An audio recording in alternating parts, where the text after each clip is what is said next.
What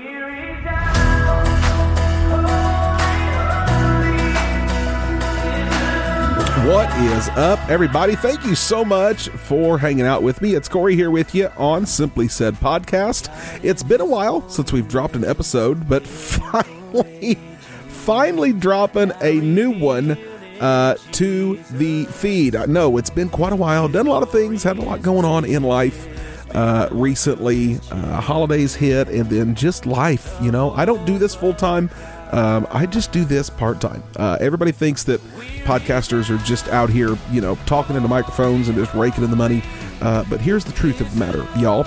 Most of us are out here talking into microphones when we have a free minute in our life, and we can afford to buy equipment and do such, because doing this the right way is not an inexpensive thing to do.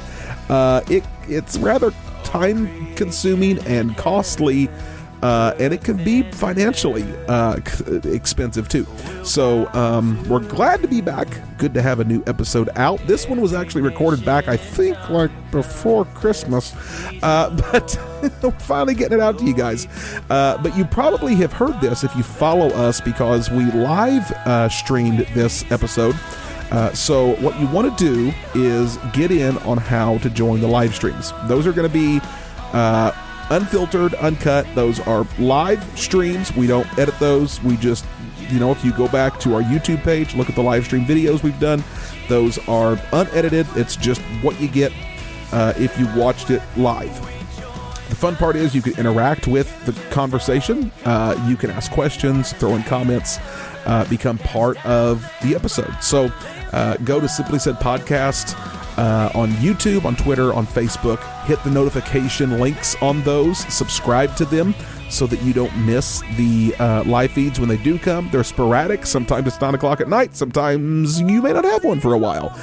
It's really just kind of dependent on when we get there and when we do them, when we can schedule those. I do have a couple of things lined up coming up here, hopefully in the next month or so, to get done for you guys. So without further ado, this next episode was one of my favorite episodes to record. We put on our theology nerd hats for this one. Michael Shultz joins me again.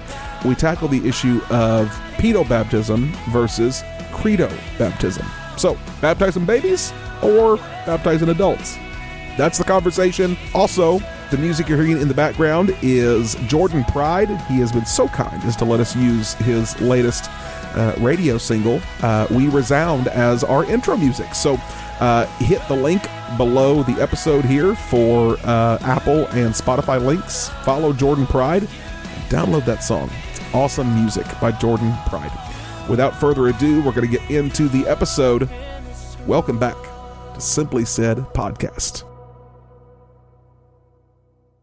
Interesting topic tonight. At least interesting for me, maybe. I don't know if it's going to be interesting for everybody else. A couple of months ago, I was at a conference that you spoke at, completely off topic from what we're going to talk about tonight. But at this conference, we talked about, in a side conversation, I heard the comment made, and I'd never heard this before. I heard someone make the comment. The statement was a belief of Paedo baptism in the Reformed view. And I had no idea what those words meant. I know all of those words, but I don't know what all of those words mean together. And I've been trying to figure out exactly what that meant. So, you know, for background, I'm not Reformed at all. I'm not an Arminian either. A lot of people like to say I'm a biblicist. You know, but you are one of my few Reformed friends. So I said, talk to me like I'm 5 and explain this to me, because we're talking tonight about the difference in Credo baptism and Paedo baptism, or to simplify that, should we baptize children? Should we baptize babies?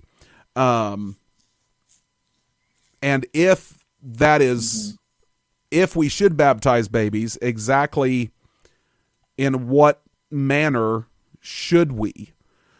And where does that align with Scripture? Because I would go to say the general belief and the general understanding amongst evangelicals is what we would call believer's baptism. Baptism being an act that is done post-salvation, that is a decision that is made.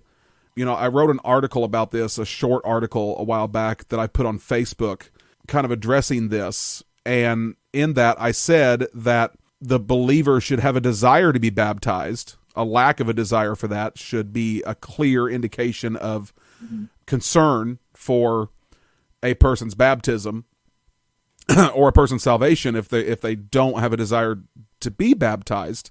And that we can see biblically that baptism is that first move in an obedient walk with Christ. Even Christ was baptized by John the Baptist in that demonstration of putting on the wholeness of God in that moment where the Spirit descended.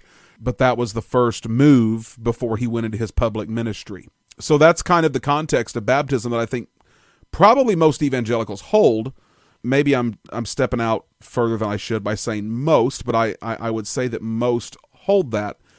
One of the practices that you do not see in evangelical circles is the baptizing of children. You see that in Presbyterian circles. You see that in, really you see that a lot in Catholic circles. And you see that in Lutheran circles, but you don't hardly ever see that in a Baptist circle. By definition. I guess I have more questions than I have anything, because I don't understand where anyone would ever come through and get the idea of baptizing children. I don't see a biblical precedent for it.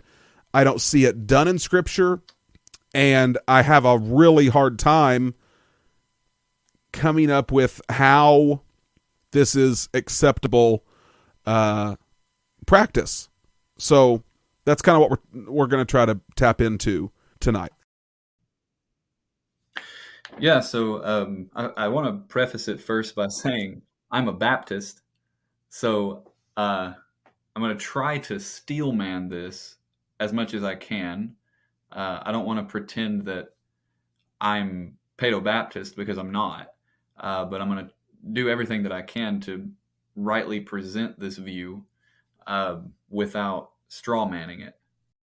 So with that disclaimer kind of out of the way, to say that we have a doctrine of Paedo baptism that is in the Reformed tradition specifically.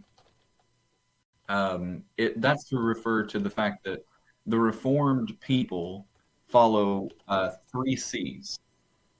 So first of all, if you're Reformed, you're a Calvinist.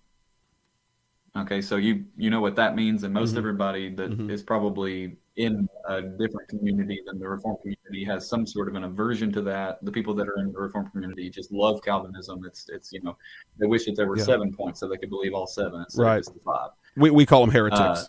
I'm kidding. Right. Right. So that's the first C, is Calvinism. The second C is confessionalism. So generally in the Reformed community, they believe some sort of a historical confession. So if you're Presbyterian, you believe in the Westminster Confession. If you're Lutheran, you believe in the Augsburg Confession. If you're Baptist, you believe in the London Baptist Confession. So that's the second C of being Reformed, is your confessional. And the third C is your covenantal. To be covenantal means that you believe in at least 2 of the covenants, which is one, the covenant of works, and secondly, the covenant of grace. Most covenantalists today believe in also a third covenant called the covenant of redemption. So I'll cover those chronologically. The first one, technically in the chronology, was the covenant of redemption, which was made among them by themselves. The Father agreed to redeem mankind by sending his Son The Son agreed to go and die in our place. The Holy Spirit agreed to be sent by the Son. And so the members of the Trinity agreed within themselves to redeem mankind before we were ever created. Second covenant is the covenant of works. That's what was struck up with Adam. So God says, don't eat of this tree, you'll live forever. But if you eat of the tree, you'll die. Okay. That's pretty straightforward. That's you do this, this happens. You don't do this, that happens kind of covenant. Of course, Adam failed. He fell into sin. Eve fell into sin with him. We all fell into sin through him. And so the covenant of works broke apart because of our sin. So God, instead of just sending us all to hell, struck up a new covenant, which was the covenant of grace, where he showed us grace. And you see that Genesis 3 says, through the seed of the woman, I will bring a redeemer, more or less, and he will crush the head of the snake, and the snake will bruise his heel. And so he promises to send the Messiah, the Redeemer. And that's the initiation of the covenant of grace. And we've been under the covenant of grace ever since. All people of all time have been born and have only received salvation, have only had a relationship with God by grace. We don't believe that it was ever the case that somebody was redeemed or justified before God by their works or by the blood of some animal that had been slaughtered. And so you have those covenants. So you get into the Old Testament, and God gives signs for his covenants. So with Abraham, for instance, when he makes the Abrahamic covenant, he tells Abraham to initiate this sign, which was circumcision.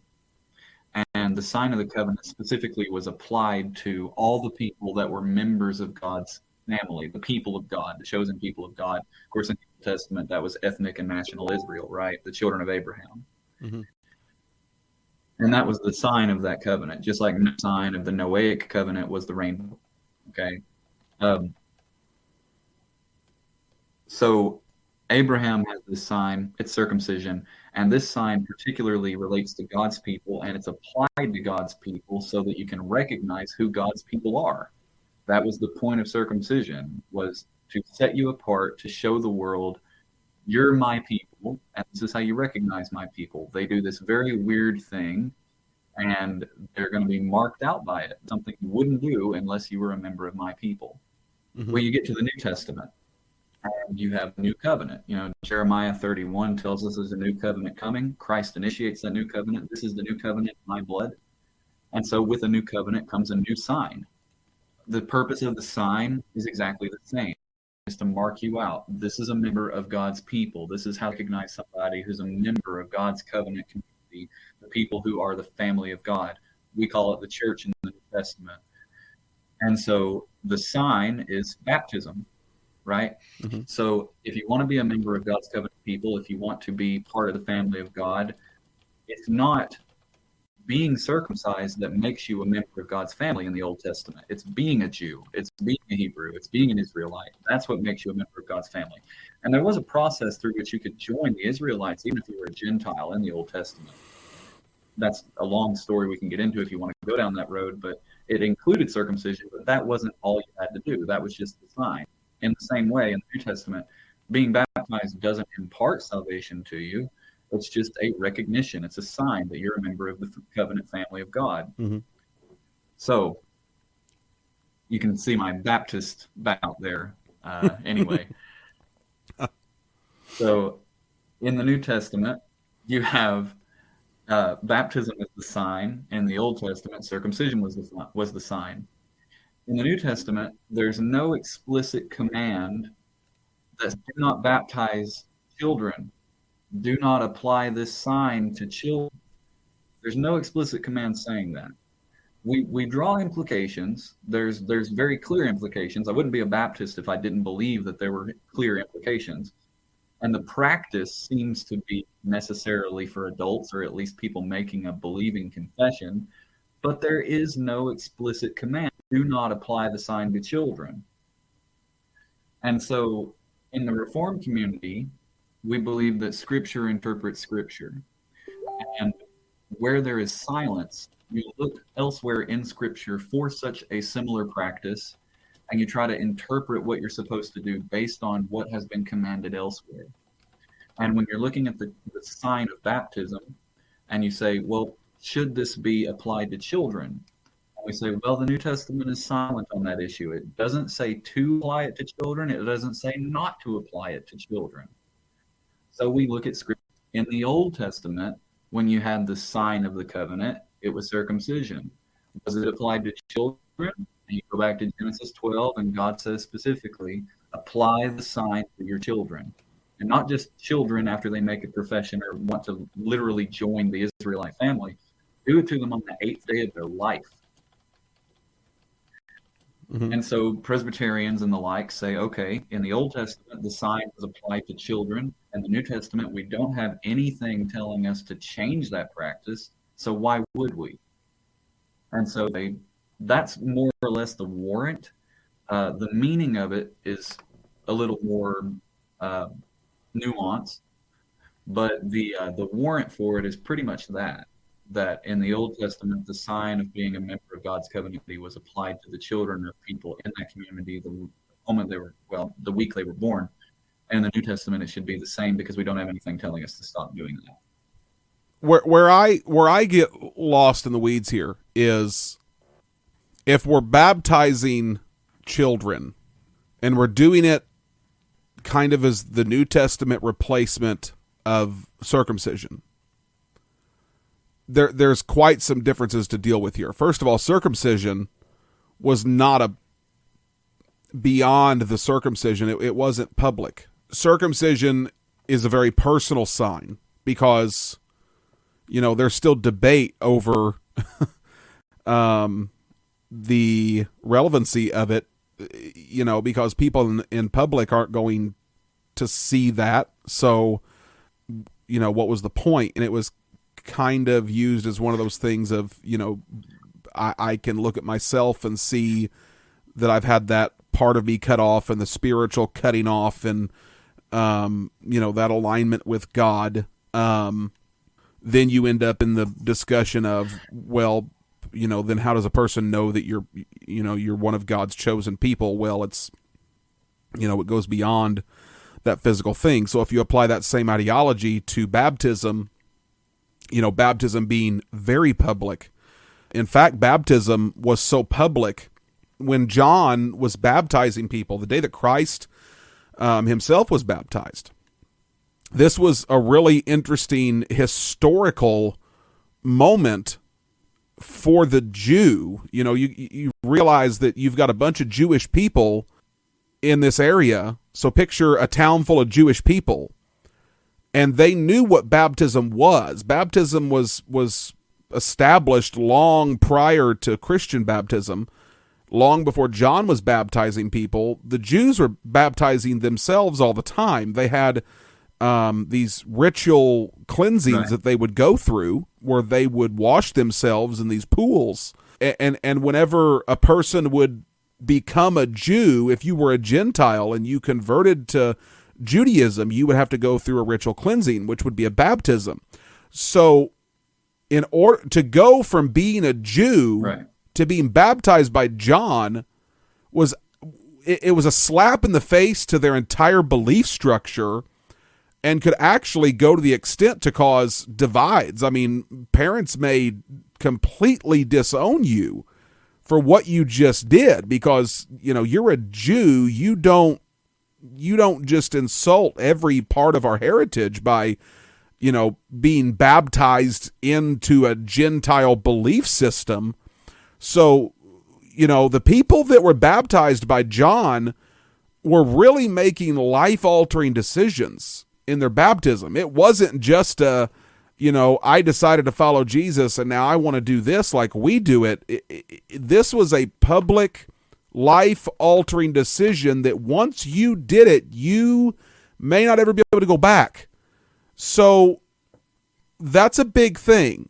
Talk about a stark contrast between the very, very, very intimate and personal message that a boy's circumcision would give versus the completely outward life-altering event of being baptized into a Gentile belief system out of the Jewish belief system? Well, yeah, there's a whole background to John's baptism that is kind of foreign to modern Christians. The baptism of John the Baptist was a very different thing than the baptism that we practice today, because John was deriving it from the Jewish practice. As you mentioned, if you wanted to become a member of the nation of Israel as a Gentile, there was a process through which you have to go. And it wasn't just a washing thing. If you were a man, you would have to be circumcised in order to join. And one of the things that they would do in the temple, they had these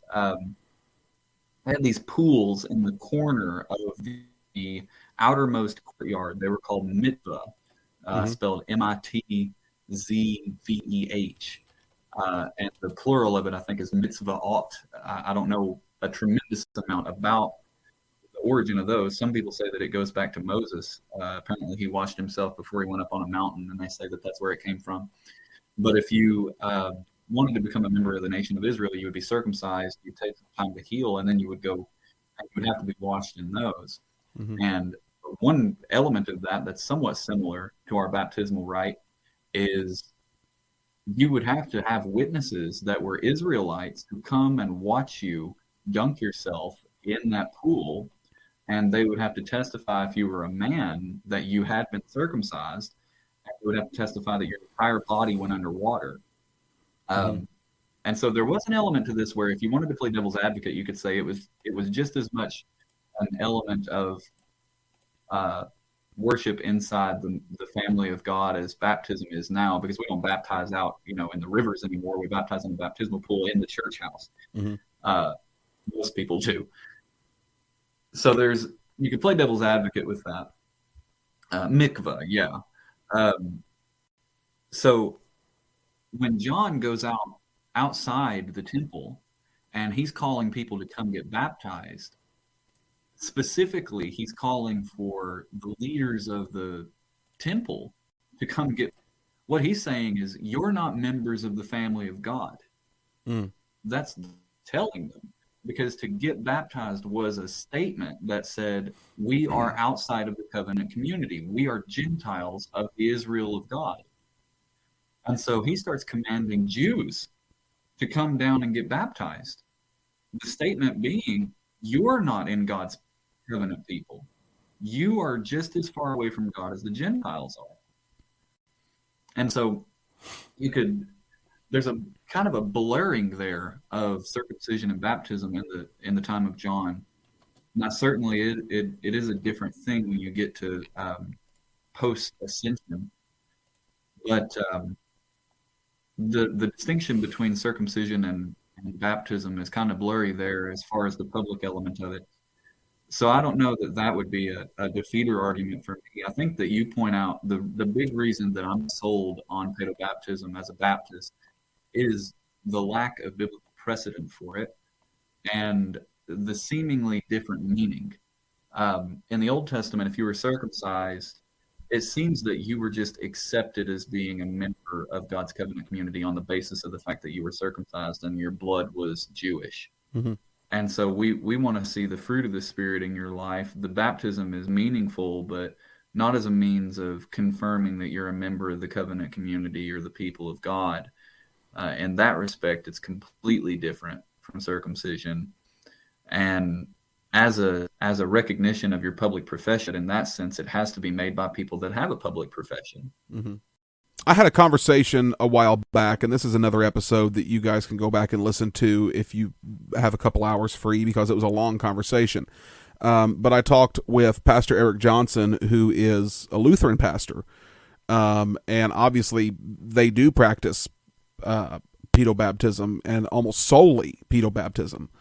And to be honest, I had a little trouble following the way he was explaining it, because he was trying to make the argument that there is no New Testament precedent for it, because there had never, it hadn't been brought to fruition for a reason for that yet.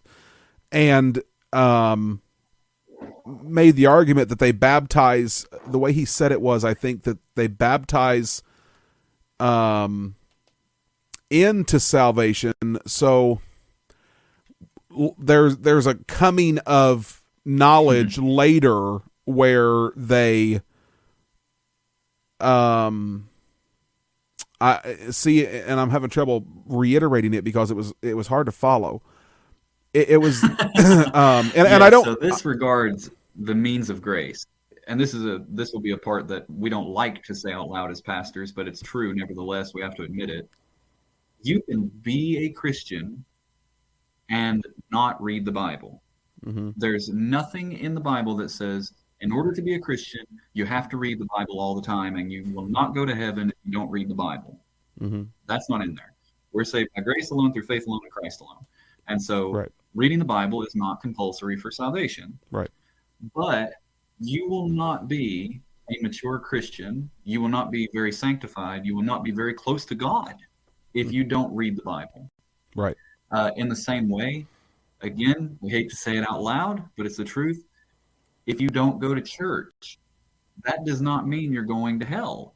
You can be a Christian and not go to church. And we always want to qualify that and say, but. And it's like, no, grace alone, faith alone, and Christ alone. Going to church is not compulsory for salvation. Right. But you will not be a mature Christian. You will not be sanctified. You will not be as close to God as you should be if you go to church. And so things like reading the Bible, going to church, praying, even singing worship, listening to preaching, those things are means of grace. That's an avenue through which God draws you closer to Him. You receive grace through literally participating in these things. You become closer to God by participating in them. Mm-hmm. That's what it means to say that that's a means of grace. So in the Reformed tradition, taking communion is a means of grace, and being baptized is a means of grace. These are not things that save you. They're not things that make sure that you're in the covenant community, but they are things that bring you closer to God. So again, reading the Bible, praying, going to church, singing worship, listening to good preaching, those things don't save you. They don't make sure that you're saved, but they bring you closer to God. And so baptism, similarly, is a thing that doesn't save you, but it brings you closer to God by having done it. And so in a Paedo Baptist community, they might argue that, yeah, we're not saving the child. There's nothing salvific in the baptism. Of course, a Catholic, I'm pretty sure Catholics actually believe there is some impartation of salvation in the baptism of a baby. Yes. Or at least traditionally, historically, that might have been the case. I don't know what their stuff is now. The Pope can just change the rules whenever he wants. My grandfather, I will say this real quick. My grandfather was Catholic. He passed away when I was 15, but he was a devout and open atheist. Yet at his funeral, it was the first and only Catholic funeral I have ever been in. At his funeral, I remember the priest making this declaration that because he was baptized as an infant, that he is with God. And at the age that I was when my granddad died, I knew that my granddad was not in heaven, that he did not know Jesus, and that this was complete garbage. So yeah, that belief is still, at least in that context, in that particular funeral from that particular priest, that was the message that was conveyed, was the infant baptism was the means of salvation. Yeah, and Lutherans and Presbyterians and I want to think I don't know this for certain. I have heard of Methodists performing infant baptisms. They call it something different. I think they call it a christening. Yeah. Which the word christen means to make Christian. So I don't know why they would even go about the problem, the issue of using a different word if it means the same thing. Mm-hmm. But I know that those traditions, the Lutheran and the Presbyterian and perhaps the Methodist, don't believe that it imparts salvation. But I do think that it would be fair to say they believe that it's a means of grace, that you're setting this child at an advantaged position in their relationship to God.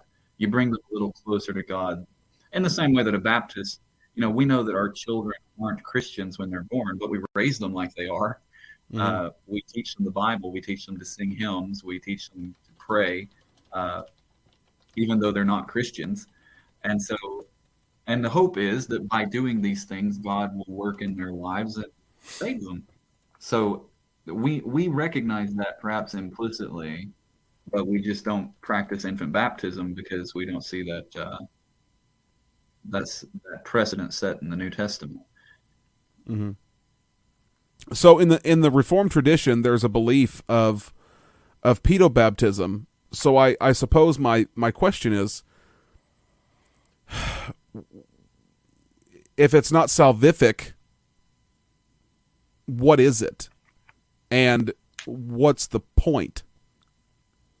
And how do they reconcile it with the New Testament in the obvious only demonstration of baptism for a Christian being a mature believer post-salvation? Oh yeah, I think they would disagree with that statement from out of the gate, and they would appeal to household baptisms.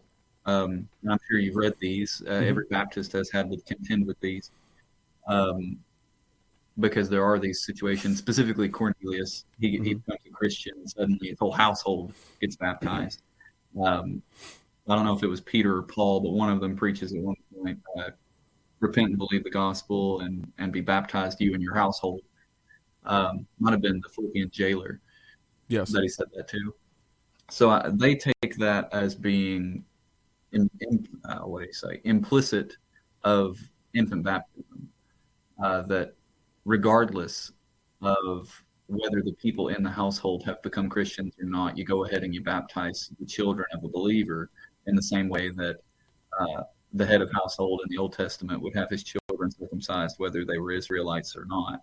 And so I think that a Paedo Baptist they of course appeal to that right out of the gate, that there's a distinction of an interpretation in the New Testament. Now, to be fair, the practice of Paedo baptism arose really, really early in the church. It's not something where we can say, well, that didn't come up until the council of such and such. They started practicing Paedo baptism probably within the first 2 centuries. If you look at early frescoes and paintings of baptisms, most all the time it's adults, or at least people that we would consider old enough to have made a profession of faith. But there's written accounts of people that had their children baptized, or at least poured water on, because what was happening was these children were dying and on their deathbeds, and so they started worrying about their salvation because they didn't understand. Well, this will get into another doctrine. Most Baptist churches believe in the age of accountability. Most of the Reformed community doesn't. They believe in the doctrine of election so firmly that most Reformed confessions have for example, there's an article in the London Baptist Confession, and it was taken directly from the Westminster Confession, that says, elect infants who die in infancy. And it talks about how that they go to heaven, which the implication being that there are infants who are not elect, and therefore there are babies that die and go to hell. And as somebody that believes in the age of accountability, I can't swallow that. And so that's one of the big hiccups with some of the old historical confessions, is it has this article where it says, elect infants who die in infancy go to heaven. And so the only way that we can skirt our way around that is to say, yeah, they do. And all of the infants that die are elect. Of course, that's an assumption that we don't really have the ability to make. So I don't like that at all. But the reasoning for doing Paedo baptism, other than just that it's the same command that we have in the Old Testament. For whatever reason, God told Abraham to have his son circumcised, even on the 8th day of their life. We don't have a real reason why. So in the New Testament, they say we don't really need a reason. We wouldn't need a reason to do it.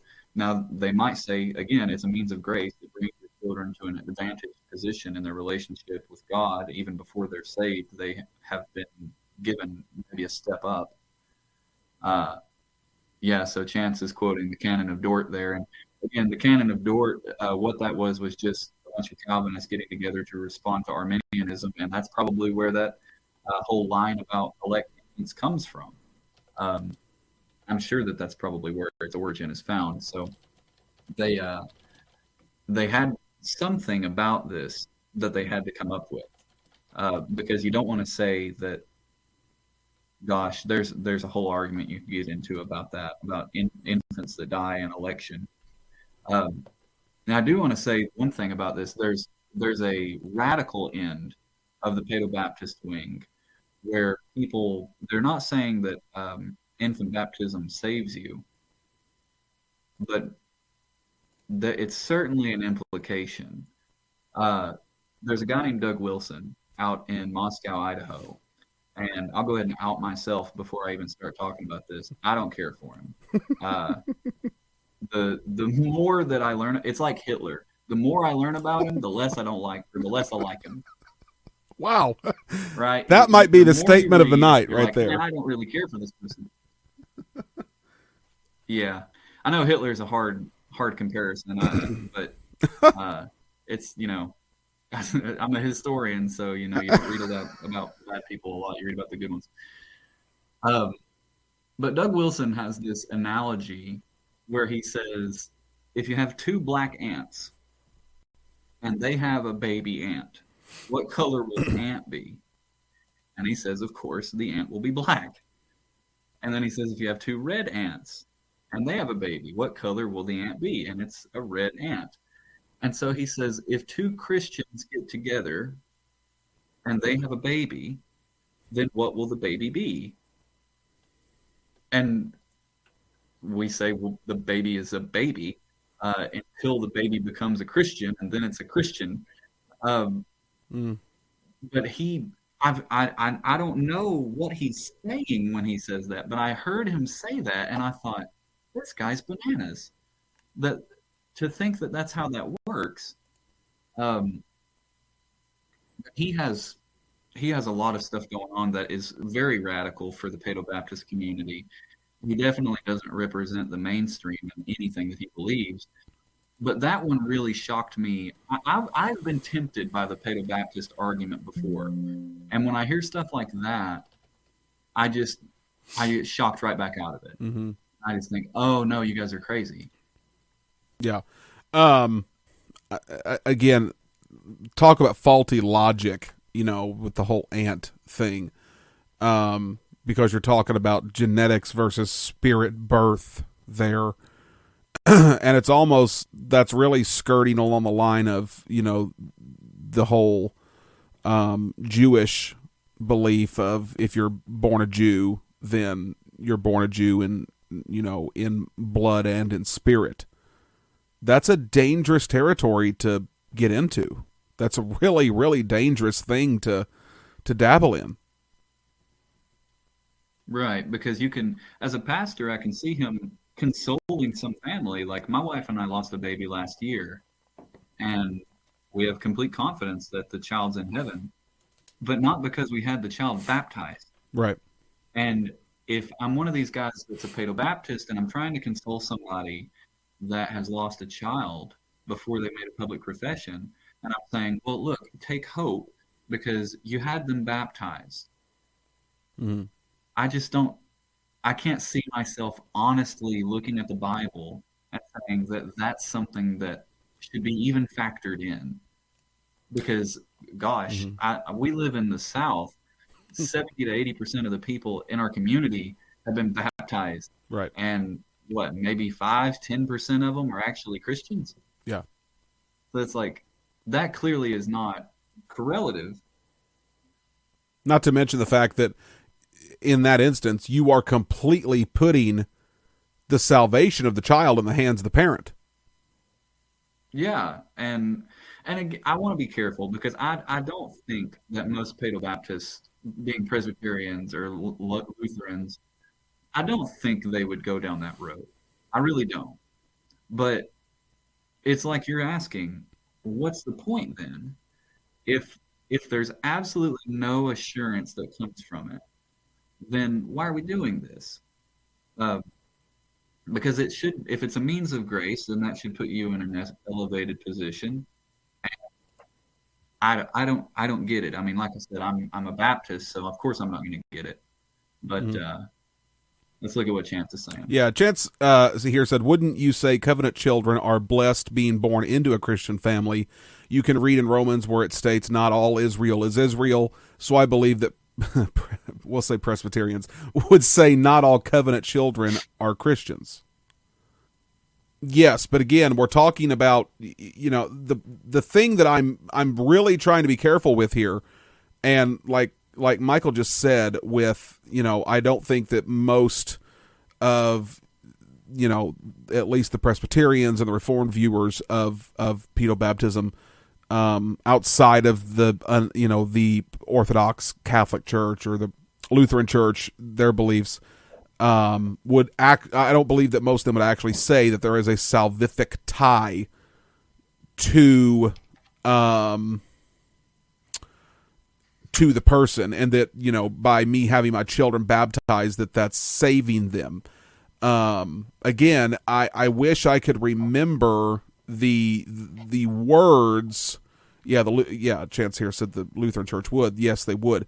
I don't understand how you get there. I don't understand how you biblically get there, and that's kind of what we've been talking about. How do you get to that idea of it being salvific? And I think what we're talking about here is, obviously it's not salvific, but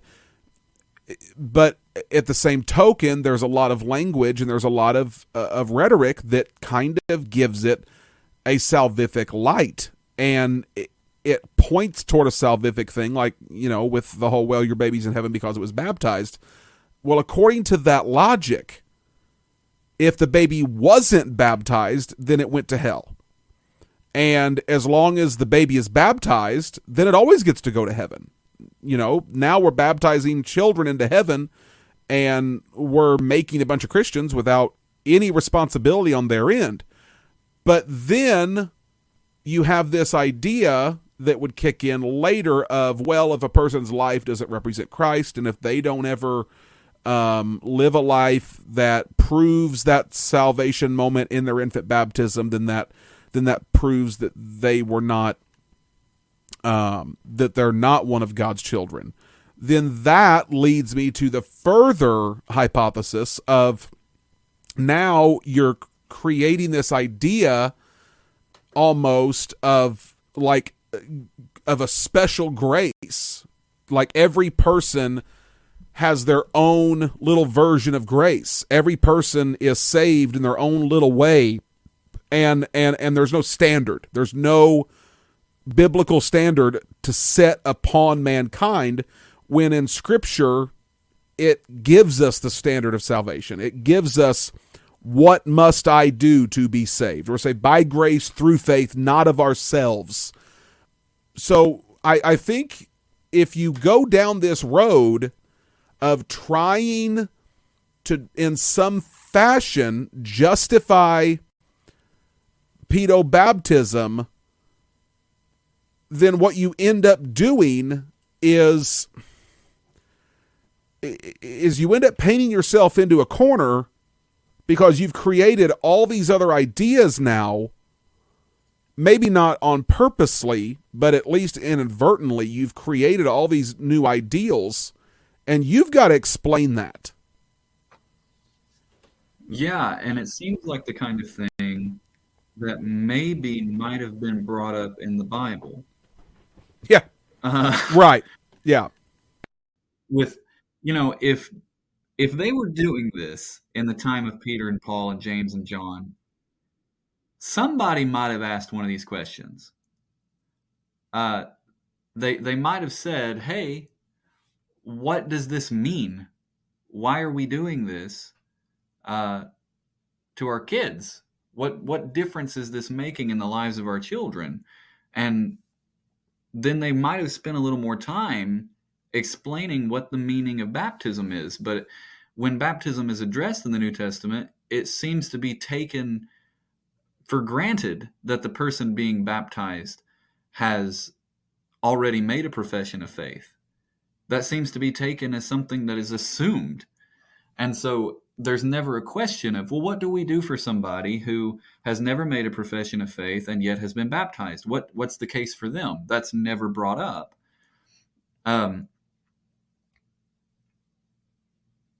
One of the things that Chance mentioned in an earlier comment when he talked about not all Israel is Israel, that's actually a really important thing to bring up in the discussion of Paedo baptism.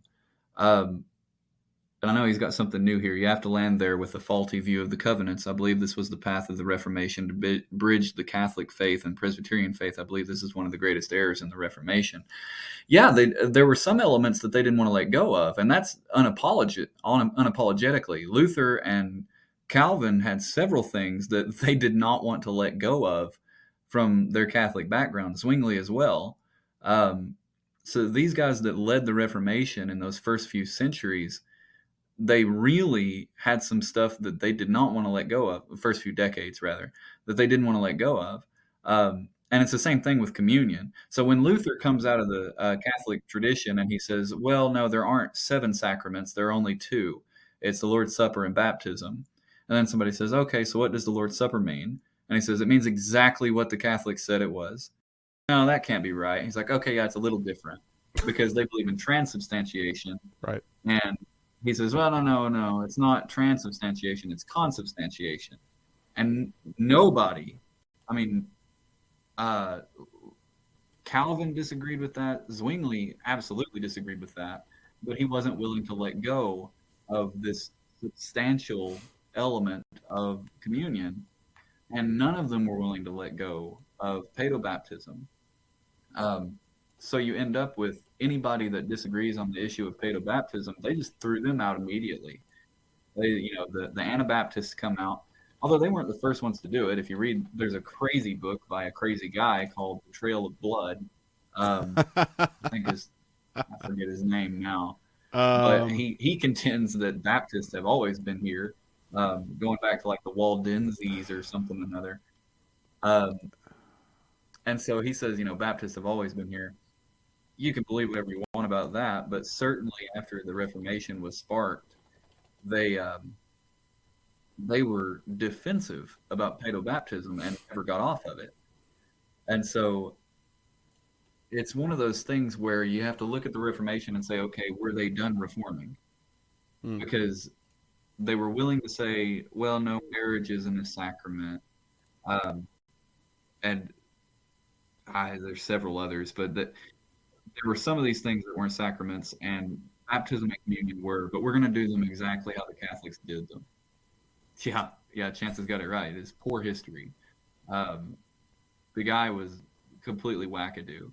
So, and he contended that, this is an old SBC thing too. They used to contend that the Baptist came out of the Anabaptist, and most everybody agrees that that's not the case. We came out of a different stream out of England. If you want to see modern day Anabaptists, you look at the Mennonites. Mm-hmm. That's modern right. day Anabaptists. The modern Baptists were pretty early. The colony of Rhode Island was planted by Baptists. Brown University was originally a Baptist university, and that was pretty early in American history. But as far as the SBC goes, that comes the 1840s, as we were trying to figure. So and that's an interesting thing too about the confessions is we had the 1689 London Baptist Confession, and then they came to America and they thought that holding to a British confession was too British, and so they had to write a new one. And so they came up with the Philadelphia Confession first, and then came up with another one called the New Hampshire. And those two confessions were used as the baseline for the original SBC confession. And so that's a pretty straight line coming out of the English Baptist tradition for the SBC. Uh, of course, it abandoned everything Calvinist in the 1900s in the wake of Billy Graham and others like him. But there's a pretty straight line there. So I think you and I agree that we don't need to be baptizing babies. Right. Yeah. I think we can agree with that, and I think honestly we can make the clear biblical stance that we don't need to be baptizing babies. In fact, there were some friends of mine. They were having a baby, and they asked me. The dad asked me, "Hey, whenever the baby's born, would you baptize him?" And I immediately said no. And he looked at me like, "What?" You know, because this is a really good friend of mine. And I said no, because this wasn't a man that was saved. This wasn't a man that was faithful to Scripture. And I said, because me baptizing your baby doesn't do anything except get the baby wet and make you feel good. It does nothing eternally for that child. I said, now, if you want me to, I don't mind to anoint the baby and pray over it and, pray the favor of God over it and pray for God to bless. We can do that. But I'm not baptizing it. And so we had this, it was clear he kind of had this, at least Lutheran or Catholic-ish idea in mind of, a religious ceremony. And he told me that. He's like, well, I just wanted to, make sure that my kid's okay with God, more or less. And I said, well, that's not the way to do it. The way to do it is for you to follow Christ and then you to lead your children when they're old enough to understand and appreciate what it is you're presenting them. Not to do a deed that is completely outside of their ability to comprehend, far outside of their consciousness, and then expect that to have some mystical effect later. I think not only that, I think not only does it put the salvific power in the hands of the parent, I think it takes the responsibility away from the child, and now you're saying, well, your salvation is dependent upon what your mom and dad did. If your mom and dad didn't have you baptized, and you're sorry, out of luck. Hope you find God later in life. Well, now we're talking about that special grace idea again, and where's the standard? But you also end up taking the responsibility away from people, and then that trains up a generation to believe, hey, mom and dad had me baptized, I'm good to go. But then you end up, in Romans 6, what shall we say then? Shall we continue in sin that grace may abound? God forbid. That text talks about being baptized into Christ and being baptized into his death, but it also talks about having a responsibility with how we live our life in response to grace. And you don't have that responsibility if you're baptized as an infant. You're robbed of that responsibility. Yeah, I mean, that's pretty strong, but I'm not disagreeing with you, but that's a pretty strong way of putting it, because I don't know that a Paedo Baptist would see it that way. They'd want to defend against that. I'm not going to go down that road because I don't want to be unfair. Because I have being Reformed, some of the best people that I'm around aren't Baptist. Most of them aren't.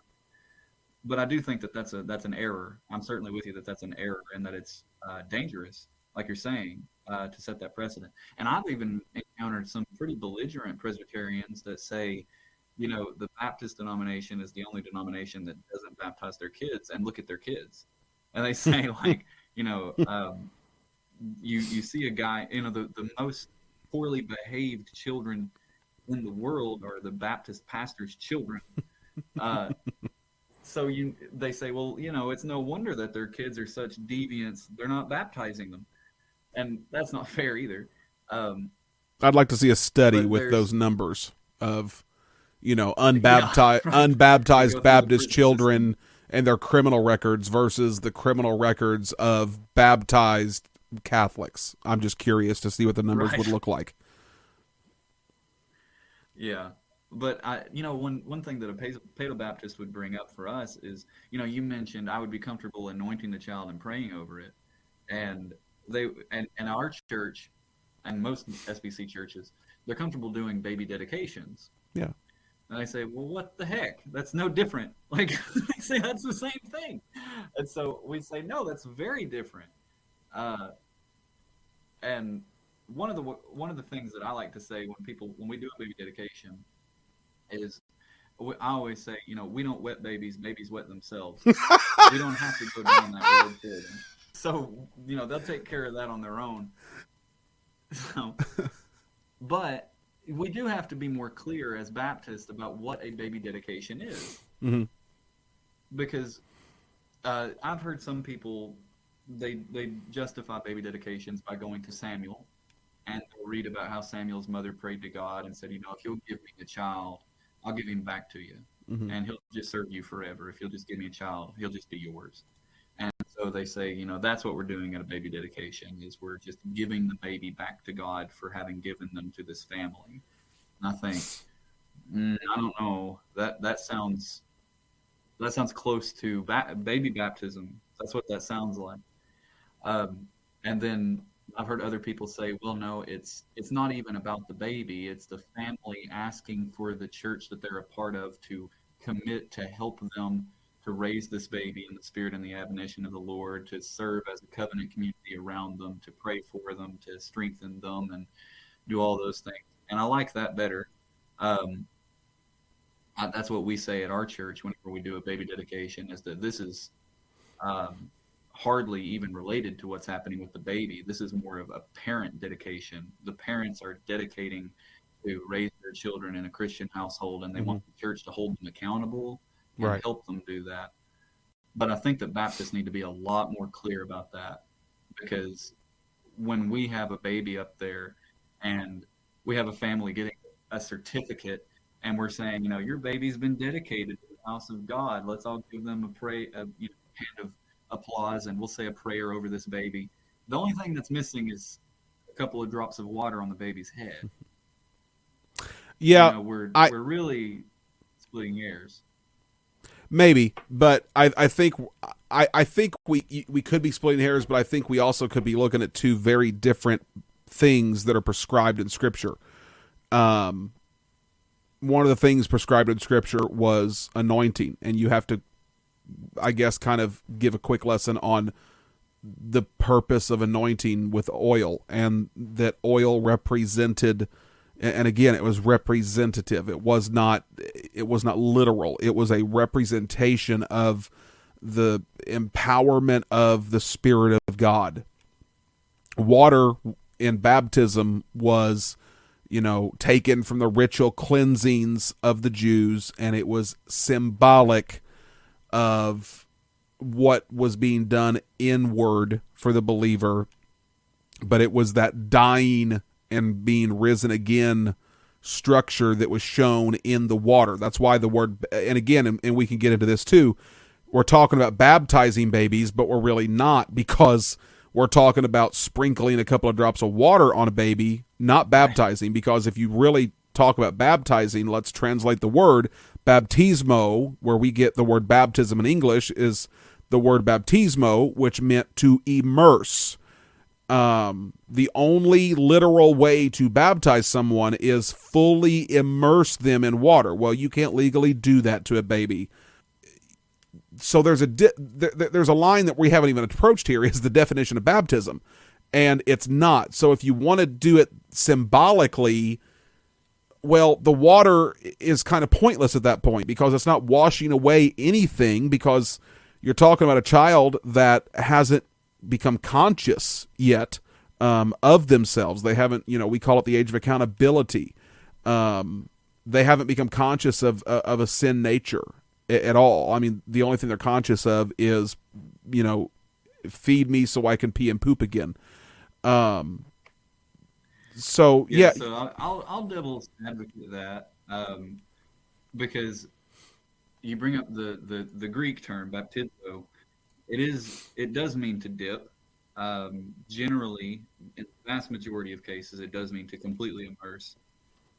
But there is a situation in the Old Testament, which again, the Old Testament was originally in Hebrew, so you can take this for what it's worth. But in the Greek Old Testament, the Septuagint, there's a situation in the Old Testament where there's a sacrifice, and you're supposed to get two birds, and you take one bird and you pretty well screw its head off its body, and you drain its blood out of its body into a bowl, and then you take the second bird and you dip the bird in the blood of the first bird. And the word that's used in the Bible in the Greek Old Testament is baptizo.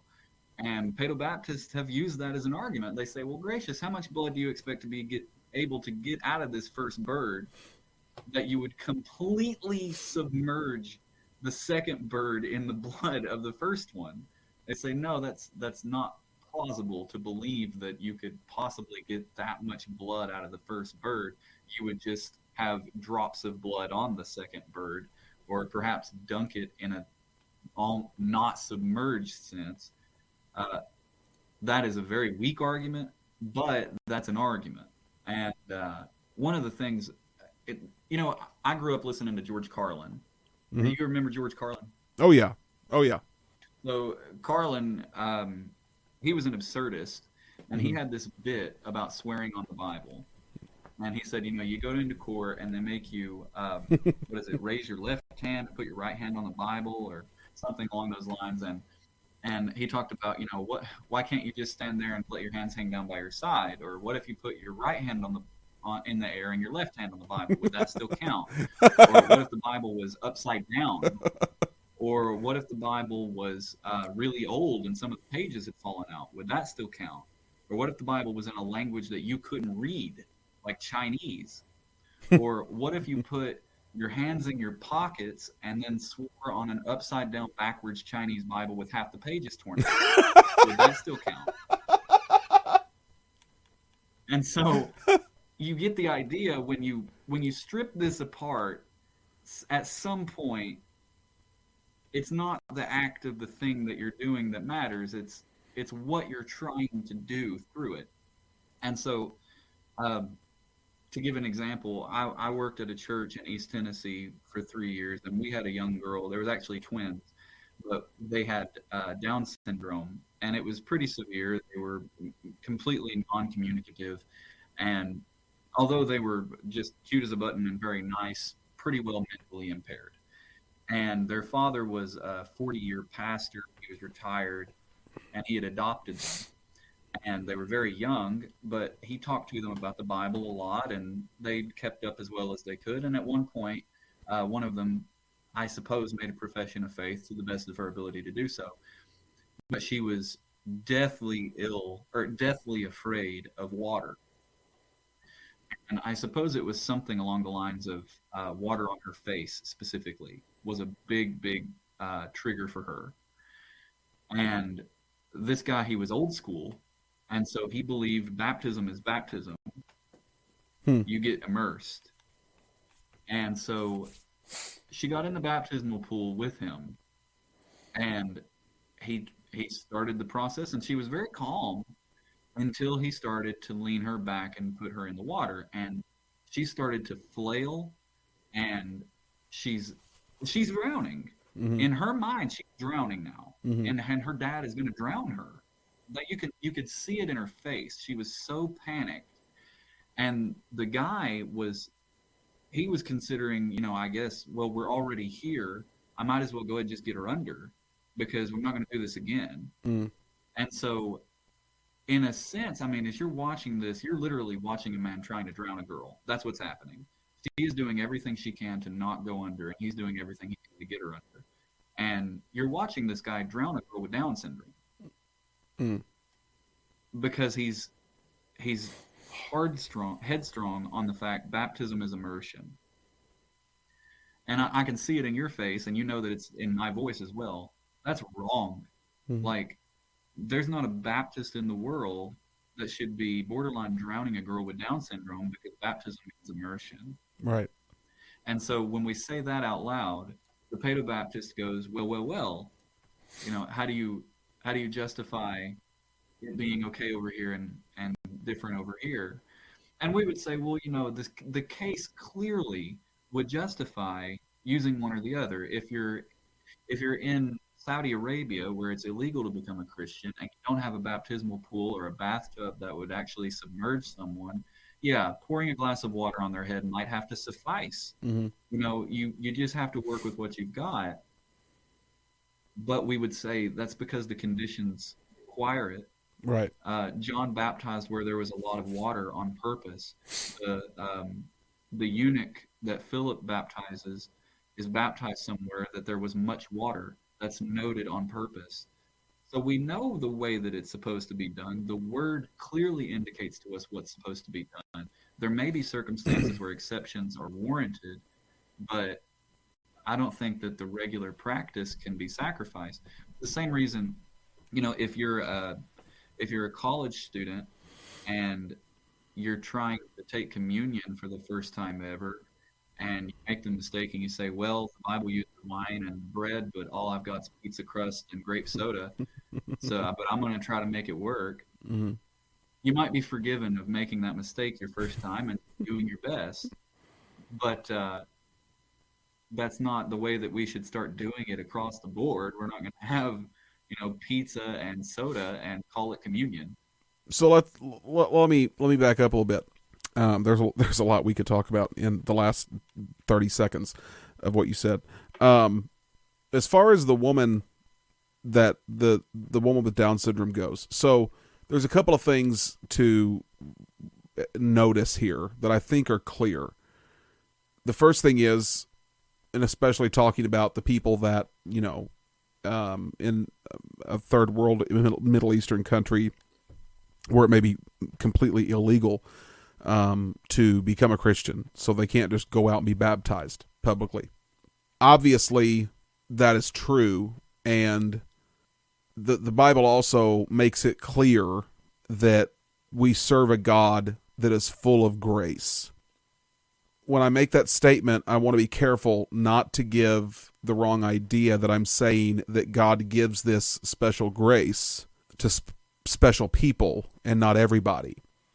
Because the grace we're talking about in this context is not, it's not salvific. It's not tied to your salvation. Your baptism doesn't save you. I'm sorry to those people in my life that believe that, but baptism does not finish the process of salvation. Baptism does not seal your salvation. Baptism is not part and parcel with your confession of your sin. Baptism is a completely separate work that is done post-salvation. And like we said earlier, we don't want to make a habit of advertising this because people take it the wrong way. You don't have to be baptized to go to heaven, but you should want to be. Why? Because God prescribed it. What was baptism? It was an outward confession of an inward work. And is there grace for the person that is mentally incapable of being immersed under water? Absolutely, because we don't serve a sadist. We serve a God that is full of grace. And I think that needs to be understood, that God is not... We're majoring on the minors and minoring on the majors in this conversation, really. God isn't sitting on his throne saying, oh, they didn't do things exactly as I said to do it. They used Welch's instead of wine, and my word says to use wine, in the thing of communion. Well, okay, what brand? What ABV is the wine supposed to be? Is it white or is it a Cabernet? Is it can I use a Moscato if that's all I've got? Josh Sellers or Kendall Jackson? I mean, I'm sound like I'm joking, but I'm really not, because you end up in the weeds with this, and you end up overanalyzing everything. And you end up turning it into this ritualistic practice rather than the holy thing that it was intended to be. And before you know it, you're not doing it because of the significance that it has to the spirit of man and our connection with God and our demonstration of faith. You're doing it to fulfill a duty, and it's lost all of its significance. Yeah, and we have made this about as big of a deal as you can possibly make it. It is, nevertheless, at the best, a secondary issue. You could make a strong argument that baptism is a tertiary issue, because you could sit in a church with people that are Paedo Baptists and agree with every single thing they believe until you get to the issue of baptism. Yeah. And I certainly do. That's why I said that earlier about my Presbyterian buddies. We can sit around and talk about soteriology or eschatology or ecclesiology, and we're spot for spot, we are going to be in line with each other all the way until we get to the issue of baptism. So it's a minor, and it's a shame. There's a guy that I met at the conference that you were at back in September, Stephen Baker, who was actually like the mid-range guy. He was the one that had this. He's the one that made the comment that I mentioned early on in the episode tonight, that mentioned at that conference about the Reformed view of Paedo baptism. He's the one that made that statement that made me perk up, because I'd never heard that before. Yeah. Well, Stephen, he was a very interesting person to meet, and I'm really glad that I met him, because he's a fantastic guy. We talked a lot about fatherhood, but he mentioned early on that his church is, it doesn't distinguish between Paedo and Credo Baptist.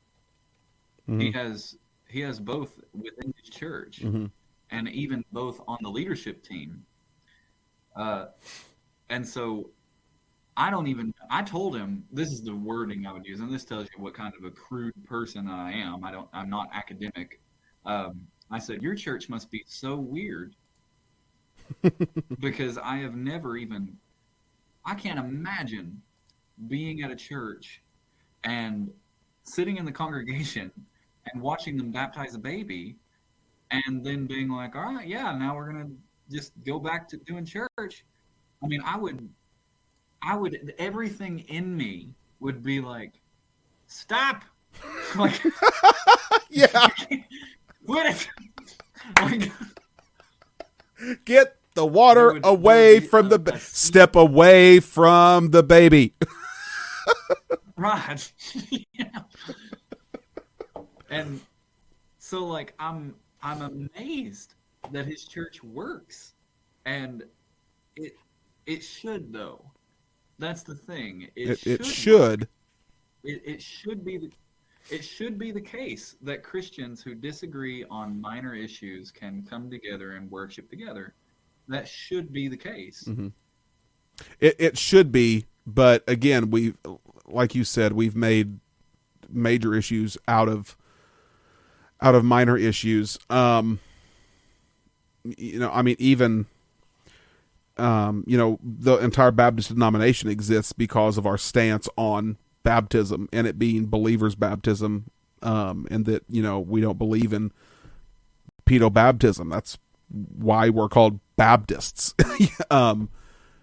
Right, that and congregationalism. Chance made the point in the comment section there that the ecclesiology of Presbyterians is much different. Their concept of having a presbytery is significantly different. But aside from that, the concept of having a plurality of elders, what the qualifications for an elder are, at least within the PCA, the PCUSA, they're not even Christian. But you have the mainstream PCA, the people that actually are confessional. I wouldn't have hardly any disagreements with them other than being very into the weeds about the presbytery. But Chance asked the question here. Let me throw this question to you. Would you allow a Presbyterian to take communion at your church? It's a good question. That would be. I'll let you go ahead and answer that one. It's a good question, and I think I'm going to answer this. I'm going to answer this in the best way I can, and I would apply this to anybody because, quite frankly, I probably wouldn't ask them when they came in the door if they were a Presbyterian. I don't hold. That conversation would be Yeah. fantastic. Hi, I'm Corey. I'm the pastor. What's your name and where do you come from and what do you believe? That's not typically the way I begin an introduction at a church. So I'm going to put myself in the position and say I'm getting ready to serve communion, or it's provided, and there's say some folks there that I don't know. Let's just say that I'm at a large church. Say there's 500 people in our congregation, and we're going to have communion. I've probably personally not vetted all 500 people, and a lot of my Baptist brothers will disagree with me on this because they would consider themselves either close communion, meaning that they believe that the members of their church and people that are members of other churches that are like them, in other words, other Baptist folks, can partake in their church. And then there is the closed view of communion, which is only the members of our church, because we've vetted these people. We know that they're saved. We've walked with them. We've seen their profession of the gospel and their baptism, or at the least we've communed with them long enough that we have evidence to prove that they are saved. I am more of the belief of an open communion, meaning I don't believe the Bible prescribes me to I don't believe it's my responsibility to make the choice for you if your heart is ready for that. You have to obviously make that choice, just as you have to make the choice for your salvation. So when Paul talks in Corinthians about partaking of the supper, he says, that you don't bring damnation on yourself. It was obviously a very important thing. It was a holy thing, but he said, examine yourselves. He didn't say examine each other. He said, examine yourselves. And he left that to each person. So I think each person has to examine themselves. This is the same, in a very short version, this is the same thing I would say before I begin the serving of communion. That being said, after a person is saved, I think that they need to make that choice for themselves. They need to decide, is my heart right? I need to examine me. I don't need to worry about examining everybody else. I need to examine me. After I've examined myself, that's on me. It's not me as the and I'm talking about that in the context of the individual. It's not my job as the pastor to make sure that your heart is ready. It's my job to prepare you as best as I can, but then it's your responsibility to prepare yourself. And if you believe that you are biblically acceptably able to partake in this, that's up to you. You know your heart in a way that I don't. So, would I allow a Presbyterian to take communion at my church? Absolutely, because I'm going to present the gospel. I'm going to present the purpose of communion, and I'm going to then leave that at their feet to take that personal responsibility that I can't take for them. Yeah, I think as far as the question, would I allow a Presbyterian to take communion at our church? Before we take communion at Antioch, we always say this is a practice for baptized believers. And if you're a baptized believer and you, again, have examined yourself, you feel as though your soul is in an appropriate condition to take communion, then we're not going to bar that from you. Right. Now, Chance actually brings up another. So to the point of the question, yeah, I'm not going to say if you were baptized by a Baptist, then you can take communion. But if you were baptized by a Methodist, you just sit in the back and be quiet for a while. Mm-hmm.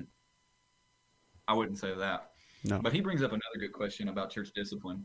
And this is something that Southern Baptists are just discovering exists, is church discipline. We forgot about it for about 200 years. There's a chapter between Matthew that 17 and 19. I heard there's a whole chapter between 17 and 19. Even in the King James, it's there.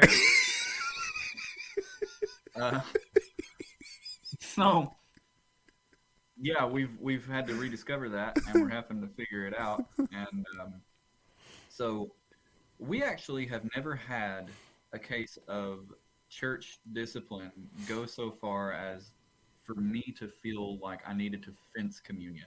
That's a common term for it, by the way. If you refuse to allow somebody to take communion, they call it fencing it. So I've never actually had to fence communion from somebody in the church discipline.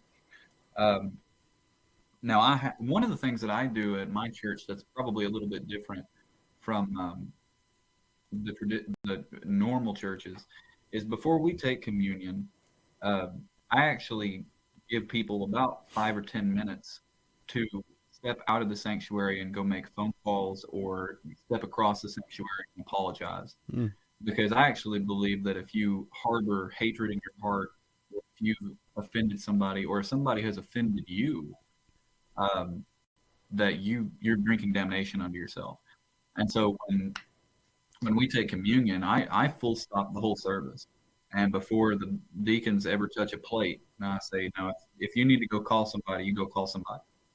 And I've come down out of the pulpit before because we've had times where there's been, these people, the old crotchety woman who just really gets under your skin at the church. And even as the pastor, you're praying imprecatory prayers for her.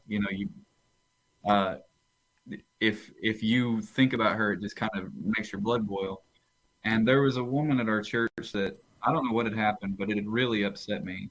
And she was there, and we were about to take communion, and it was just burdening me because I was like, I'm going to end up having to step out of the pulpit right now and go make peace with this woman before I can come up here and distribute communion as the pastor. And so I did. I actually had to go and apologize to her for the way that I was thinking about her and the way that I had, I guess, spoken. So I think I agree with you that each individual is responsible for that themselves. But there is an element where at some point you do have a responsibility to execute church discipline, and that would at some point. So, okay, let me put it to this degree, Corey, and then we can maybe look at Chance's question, because the means of grace is something we talked about towards the beginning, and I talked about that, like what that would mean. Most Baptists would probably say no, but we'll get to that in a second. I want to ask you this question before I forget it. Okay. If there was a family at your church that, say, had illiterate children, say they have 4 or 5 kids, and they're all under 5, okay, and you see mom kind of collecting the grape juice or the wine and a couple of different pieces of bread to hand it down to her little children who have not made a profession of faith and don't understand what's happening. Would you talk to her after service? I would, because I would, in the very least, I would politely ask, hey, I've seen the whole family took communion. Have all the children already accepted Christ at such a young age? That's great, and at least open that dialogue. And if the response was, well, no, then, prime opportunity there to share the gospel and, minister to her and, for her to minister into her children. But maybe mention, the significance of this and, not to help the parent not to cheapen this for the child. I'll say this. I heard a church recently make the statement after COVID, after they've got back into the full swing of things, with their church, pardon me. Someone asked the question, why are we going to start having communion in kids' church on Sunday? And they have a large children's department. And that's the day I learned that they were partaking in communion. The whole kids department was taking, or at least the ones that wanted to. It was available for them. And I'm talking young kids, about 5, that were being served communion. And it's like there wasn't this clear definition of this is for the believer. This is for the baptized believer. It was literally, I've heard this church say, this is for everyone. And they just made this blanket statement. This is for everyone. And that really bothered me because there was no specificity of what this is for. Now, I say that, and this is going to kind of round me back to what I said earlier about the three views of communion: open, close, and closed. It's churches that do that do not what we would call fence the table. It's churches that don't fence it at all, that don't differentiate in who this is for, that make churches be closed and say only the people that are members of our church are allowed to partake, because they don't want to fall into that ditch. But I think they're just jumping to the opposite side of the other extreme in doing that. They're missing the middle ground where they should be. So they're just jumping away from that very liberal view of communion and that very cheap view of it versus jumping now to this very, very almost legalistic view of it. So, I think that as a pastor, long way to answer a question. I think that as a pastor, it's our responsibility to have that conversation with that mother and give some clarity to that situation. Yeah, and kind of getting on the road towards Chancell's last question. Let me ask this to get on the road there. What view of communion do you take? Do you consider it purely symbolic, like a memorial, or do you think that there's some real presence there? I obviously I don't hold to a transubstantiation view where, the belief that the bread and the cup literally become somehow magically through some spiritual force become the literal blood and flesh of Christ. That is absurd to believe that. I absolutely do believe that it's holy. I believe that it is representative. I believe that it is demonstrative. And I believe that it holds a great weight with God. I mean, it has to, in order to validate such a claim as not to drink this the claim that Paul made to the church: don't drink this unworthily, or you bring damnation on yourself. That's a big statement if it's only a memorial. How far does that go? I don't know that I can answer that, to be quite frank. I don't want to try to speak to something that I can't speak to. But I don't believe that it stops at a mere memorial. But I don't believe it goes as far as the unorthodox idea of transubstantiation. Yeah, I'd probably be in the same line with you there, although I'd be comfortable saying that I'm a memorial guy. But there's a view that John Calvin held that's called symbolic instrumentalism, and it's not as complicated as it sounds. He believed that the bread and the wine were not in any sense literally the body and the blood of Jesus in the way that Luther held or the way that the Catholics hold. Luther had, like I said, consubstantiation, and it's really hard, to distinguish between what he believed and what the Catholics believe. But Calvin's view was that you don't have to be in the same room with the sun to feel the heat of the sun, right? You can be millions of miles away from the sun and still feel the heat of the sun. You're not anywhere close to it, but you're feeling the presence of the sun. And in the same way, he held with communion, when you take communion, you're not in any sense actually holding the body or the blood of Christ, but you are experiencing his presence through that act. And that's a pretty tempting view. Um, I don't think that it's a world apart from the memorial view, though, because when Christ says, "Do this in remembrance of me," and then we sit there and we're supposed to meditate on what we're doing, take ourselves back 2,000 years and sit there in the room with him and think about what he was doing. He's going to be arrested and executed in a few hours, and here he's having a meal with us, remembering the Passover. The blood of the Lamb saved the people from death, and here he's the Lamb of God sent to shed his blood. When we actually do what he told us to do, and we do this in remembrance of him and think about what he did, I don't think that a memorial view is any less sacred than what Calvin's contending for. I don't think that there's any need to have the physical presence of Jesus there for us to feel his. I don't want to.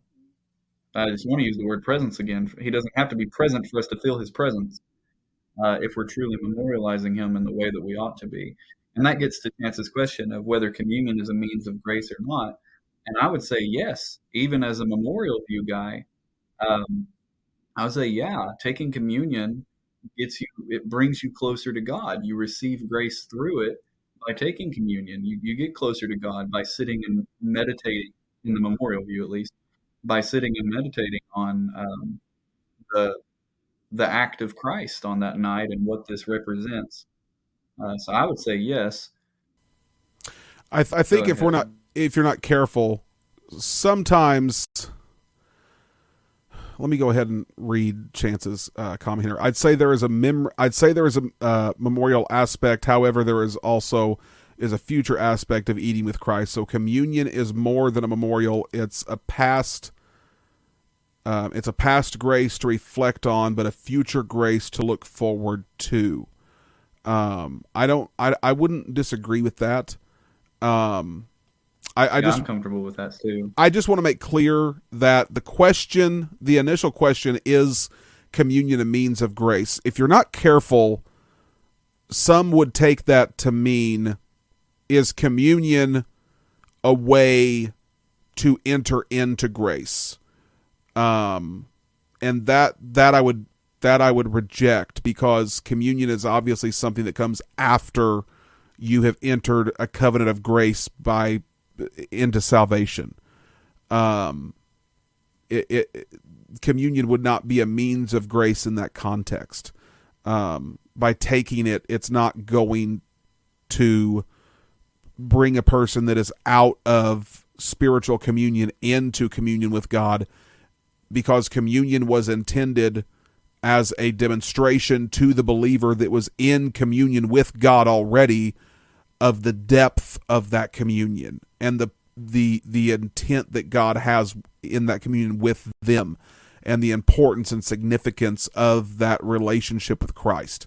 So communion is again, as baptism, it is a post-salvation ordinance. And that's one of the big Baptist distinctives, is we believe in two ordinances of the church, baptism and the Lord's Supper. And those are both post-salvation ordinances. Those were given to the church, but the church obviously being the bride of Christ, the saved believer in communion with God. So when we say, is communion a means of grace, I think we have to be careful in how we define that question. I'm not sure I really know how to answer this. Would you say it's a sustaining grace? Yeah, I'm not overly familiar with that terminology either myself. I'm not sure either. So if you want to maybe explain that a little bit, Chance. He said, or is it we're sanctifying? We're just going to keep putting grace? new adjectives in front of Chance, I started this podcast off by saying, overwhelming grace? Talk to me like I'm 5, and you're using grace? More than 3 syllables in a word, and I get very confused. Dr. Shultz needs bigger words, so you're going to have to find a middle ground here. I thought you had an honorary doctorate at this point already. You should if you don't. I haven't earned a doctorate. Nobody's honored me with one yet. But I have earned one. You have earned one. And I'm working on a second one. And I will say this. I appreciate the fact that you don't tote around the name Dr. Michael Shultz. People actually kind of have to drag that out of you. And I appreciate the humility that you have, even though you have attained a thing so highly as a doctorate. At least you got your doctorate and you didn't happen across it. Someone didn't give you the honorary doctorate. Well, yeah, and I think that there's a time and a place for it. Um, so, like, I teach at this seminary in North Carolina, and I'm completely comfortable with the students referring to Dr. Schultz. But in a church context, I don't think there's any place for it. Um, I really don't. I think that that title is something that should remain secular. If you want to call me pastor, that's fine. I'm not overly comfortable with the term reverend, to be honest with you. But I like pastor, and at my church, everybody calls me brother, just because we're Southern. And so we don't. If somebody calls me Pastor Michael, I know that it's because they're distinguishing between me and one of my deacons, who's also named Michael. If they just say Brother Michael, it doesn't really help them at all. So I guess since we've jumped in here and this was asked, I'm not going to leave Chance just hanging. The question that he asked earlier, he said, we make the choice for ourselves. Are you reformed? Chance, you clearly came in late to the show, but we'll give you some grace since grace is the theme tonight. And no, I am not reformed. I'm also not a Arminian that believes that I get it by myself. I would probably put myself more in the traditionalist, or if you want to call it provisionist camp, where I do not believe in the tulip. I don't believe that salvation is completely outside of us, where we have no choice in the matter. But I believe that though God is divinely provident, and though God is the one that draws us to himself, that he still gives man a free will, that we are still given the choice to make by our own will to serve God. And I don't believe that we're held captive in our salvation. So yeah, no, and it was funny because we talked about deformed theology. Funny. That's a new one. I've never heard deformed theology before. I like that. I'll take that. And I said it was funny, the conference that me and Michael met at, which we had known each other for a while prior, but we had never physically met until that conference. I said it was strange because out of about 150 people that were in that building, I'm pretty sure I was maybe one of the only two people there that weren't reformed, and that's because the other one was 3 months old and hadn't decided yet. So it was interesting being in that place, in that conference, and I was probably the only not happily Calvinistic guy there. That kid was probably baptized, so you can't really count them either. All right. It's interesting though, because like when you talk in the Reformed community, this is one of my favorite things to do, is to actually maintain connections with people that are not Reformed, because the Reformed community is turning into this very navel-gazing kind of community. We're not talking to people that aren't Reformed, and like you ask a Reformed guy, who are the people that are writing books that he's reading? Yeah. He's not reading anybody that's not in the Reformed camp. Right.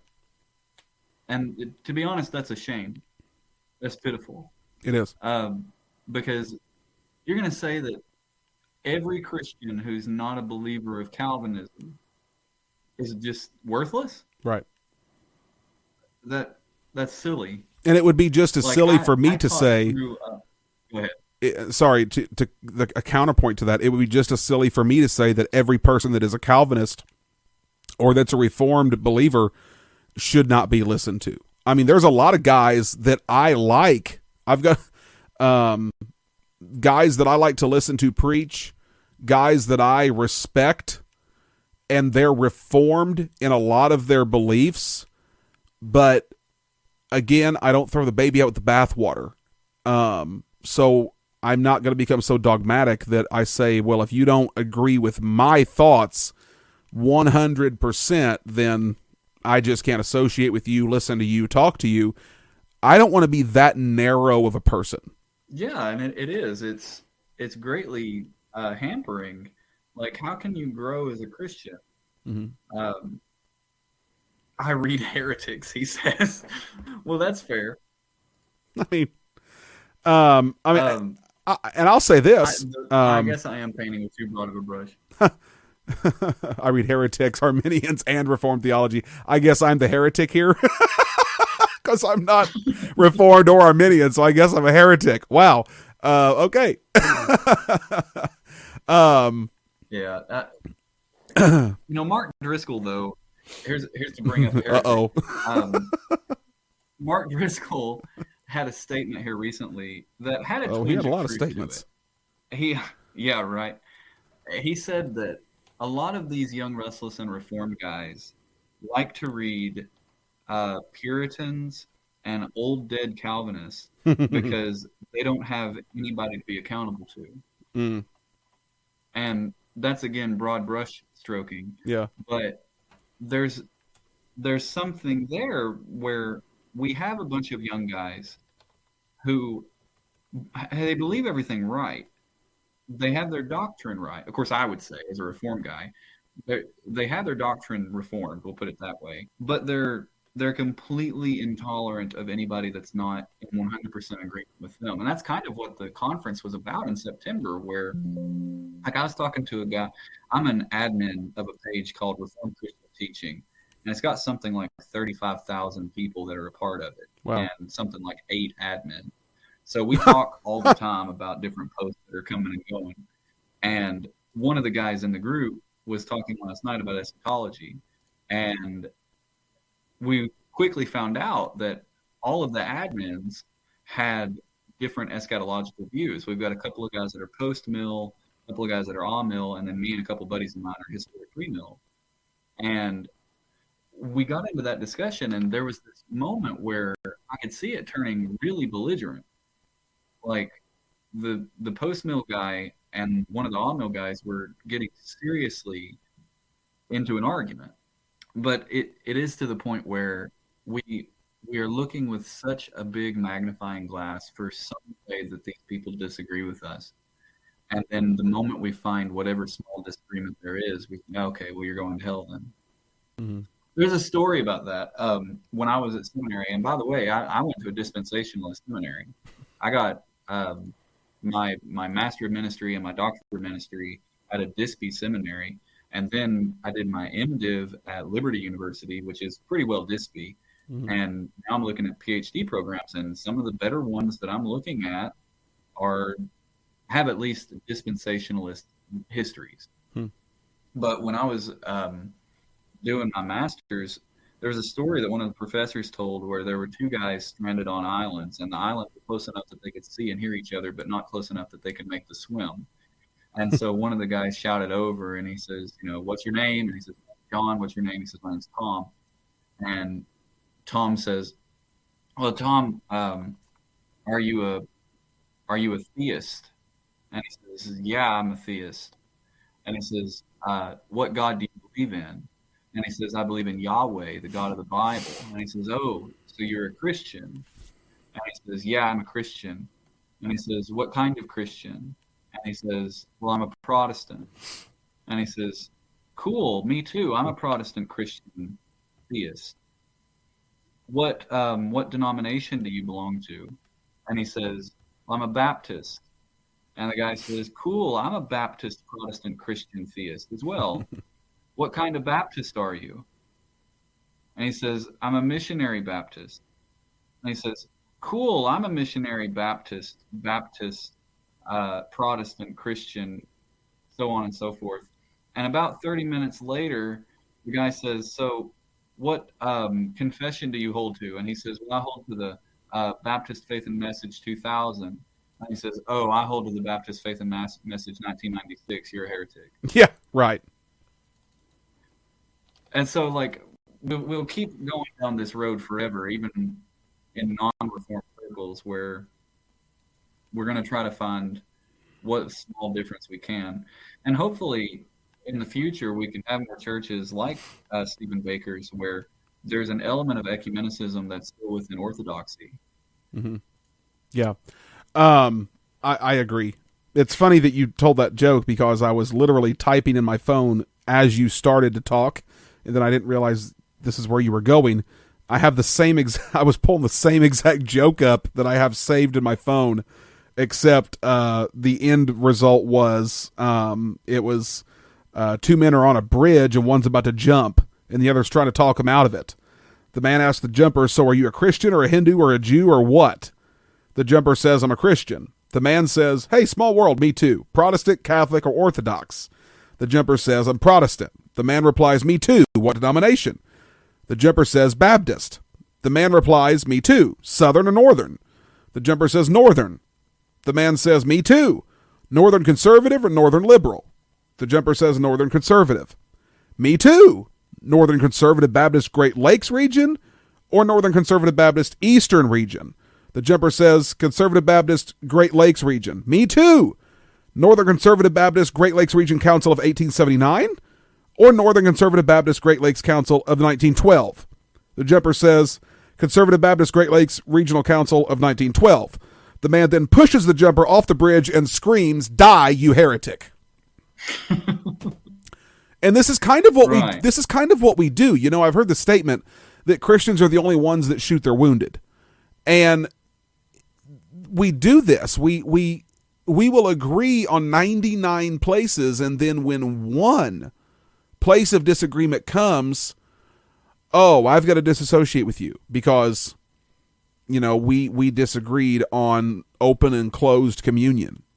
You know, I can't go to your church because you don't use a King James. I can't go to your church because y'all don't believe the beliefs that I hold on whatever thing that holds no salvific value, that holds no gospel-altering value. And that's really where we're at is, you know, and you mentioned this earlier, not by name, but you said, you know, this isn't a first or second-tier problem, and that kind of goes back to the Al Mohler book, Theological Triage, where he talks about, you know, first, second, and third tier matters. I think, or first order, second order, and third order, I think is the way he put them. And we've made everything a first order problem. Everything is first order. Everything is salvific in our minds, when most things aren't. Most things are probably second, if not third order. They really don't matter in the grand scheme of things in our ability to fellowship together, worship together, communicate together, and try to share the gospel together. But every minor disagreement we have, we make a first order matter. Every minor becomes a major. In the discussion that we started having tonight of Paedo baptism versus Credo baptism, is that a first order issue?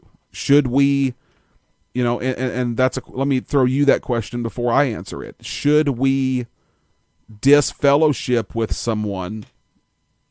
Should I stop going to a church if they practice Paedo baptism? Is that something we can get around?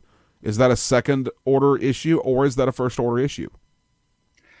Well, I'd say I want to approach that as two different questions, because in the American context, at least, let me start with where we're at. If you're at a Presbyterian church and you agree with 99% of what they believe, let's say you're Reformed like me, and you're at a Presbyterian church and they're Reformed, but you're convinced of Credo baptism. If there are no Reformed Baptist churches around that are going to have 99% or greater agreement with what you actually believe is true, then you'd be just as well to stay at the Presbyterian church. Because let's say, like, if I live in the town that you live in, Corey, and you're pastoring a church that's Southern Baptist, and I'm a Southern Baptist, but I'm heavy metal Calvinist. I mean, I am cage staging, and I believe that everybody should be Calvinist, and, you know, the gospel is John Calvin. If I'm one of those guys and I'm going to a Presbyterian church that's Reformed, I might be able to listen to the pastor preach and agree. But if I disagree with them on baptism, and then I come over to your church where you're not Calvinist, and I'm going to disagree with more of what you're saying than what that Presbyterian was saying, I would say stick with the place where you have the most agreement. Mm-hmm. And in that sense, baptism is not an issue to divide over. Okay. But if you're somewhere where you've got a church that's a Baptist church that believes everything you do, or a Presbyterian church that believes most all of what you do, with the exception of baptism, and I say go to the Baptist church. Okay. Split the thing backwards. If you're a Paedo Baptist and you're sitting in a Baptist church, you say, well, I really agree with their soteriology. I really agree with their eschatology. But I don't like that they don't baptize babies, and I'd really like to baptize my kids. And I would probably, I don't know, that would be a very hard situation for me, because as a Baptist, I could never advise somebody to baptize their kids, because I would think that I'd be confusing them on something that I think is pretty clear. Mm-hmm. But if that's a conviction that a person has, I wouldn't want them to leave our church over it. Mm-hmm. So I don't know. I guess I don't see it as very high on the scale there. Okay. I would politely probably disagree, and I would say that for me, baptism would be a first order issue. It would be something that I would have to separate with the church from. Again, going back to maybe it's a slippery slope type idea that I'm inserting into it. With my earlier thought of, when you do this, you imply a lot of things that have to be dealt with down the road. Maybe that's slippery slope ideology, that which tends to border on conspiracy theories, but I'm not that crazy. I would not be comfortable sitting in a church that is going through some ceremony that involves the baptism of an infant beyond the clearly relayed, we're going to pray over this child that's been born, thank God for it, and pray God's blessing over it. Beyond that, if there was some baptismal-like ritual taking place that made some salvific implication in any way, I don't think I could sit under that, because for me that offends the true gospel, and that is completely out of order, and I feel like I would have to remove myself from that to a church that let me put it this way. I would rather sit under a pastor that is a Calvinist than I would sit under a pastor that's baptizing babies. Because we may disagree. You and I may disagree about the methodology and about the means of attaining salvation, but we still preach the same salvation, the same gospel. And at the end of the day, we might disagree on Calvin, but we agree on a person coming to Christ. Whether we disagree on how they came to Christ, and did God work it out all himself, or did God work it out with me, or is it completely in my hands? All of that at the end of the day is kind of irrelevant, as long as we can say that someone has followed the biblical guidelines of declaring Christ as Lord, and they've answered a call to repentance, and they have called Christ Lord and rendered themselves to him, and they have been truly saved. That's all that matters. So I think I would be better off in a Reformed church than I would a church that's baptizing babies, because of the implications that makes. I can see how that conflicts with you, and it is. I'd have to say it is because of the way that you are, the way that you're receiving Paedo baptism, because you're extracting from it a meaning that's not intended. True. Now you would probably say, well, that's certainly implied, right, and fair. That's fair, but I don't think that a Paedo Baptist would ever say that the baptism that they're applying to children has anything salvific about it, and right. And you would be fair to say, well, then quit doing it. But Right. And I think I think that some people may call that splitting hairs. Some people may say, well, it's semantics. I don't, maybe that's my propensity to overread things kicking in there, but I just truly believe that, words matter, what we do matters, and I think implications matter. And I think that it's important that we avoid the possibility of false implications so that someone isn't led astray by an implication. And if something implies something opposite of what is true, then I think we need to reevaluate how we do this or how we present this so as not to do so. Therefore, I would have to look, if I was a Paedo Baptist with that thought, I would then have to say, okay, now I need to reevaluate this so that I don't make a salvific implication. Well, now if I did that in my mind, this is the logic I'm following, I would end up going from being a Paedo Baptist to just praying God's blessing over babies and doing dedications. Yeah. But I feel like that distinction has to be made so that we don't give unnecessary implications. Yeah, and I would also want to clarify one thing with you, because you had said at the beginning of your statement there that you would consider this more of a first order issue. That's probably not what you mean, because first order issues are issues where if you're wrong about these, you're not a Christian. True. First order issues are things like disbelieving in the Trinity, denying the deity or the humanity of Christ. Mm-hmm. If you reject those, you're not even a Christian. Right. And no, so I wouldn't. Order issues. That's why I said earlier. Yeah, I wouldn't put it on the level of heretical. I wouldn't say it's heretical. I would just say it's questionable. And it's worth. So that would be, and that's why I said earlier, this could either be considered a secondary or even a tertiary issue, because it's important, but it's not to the point where you would say, well, if you're Presbyterian, you're going to hell. Right. Because I'm certain you wouldn't say that. No. Neither would I. No. And I would probably have more it's funny for me to hear you say I would be more comfortable with a Calvinist than with a Presbyterian.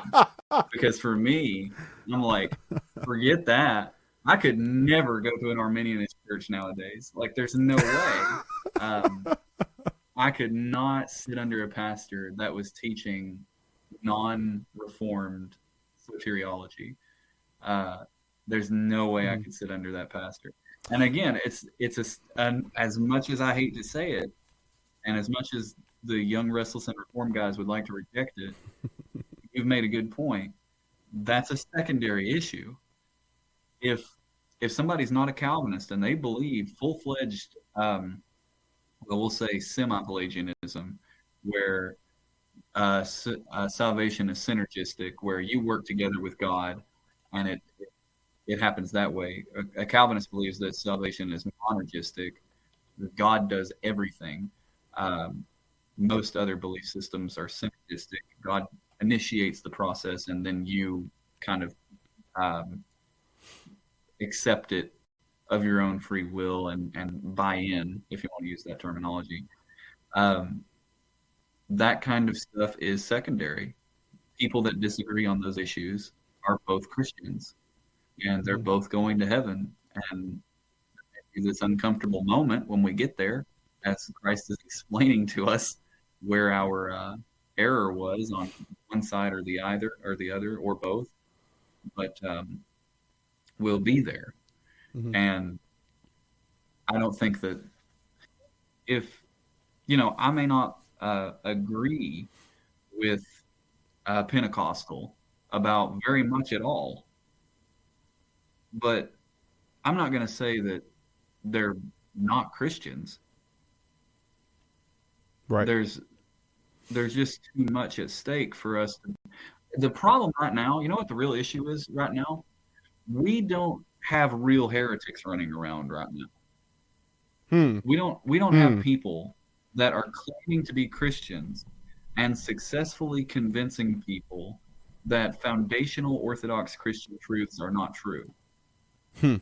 So, like, you have a guy like Stephen Furtick who says something stupid like God broke the law for love. And It's like, yeah, that's really stupid.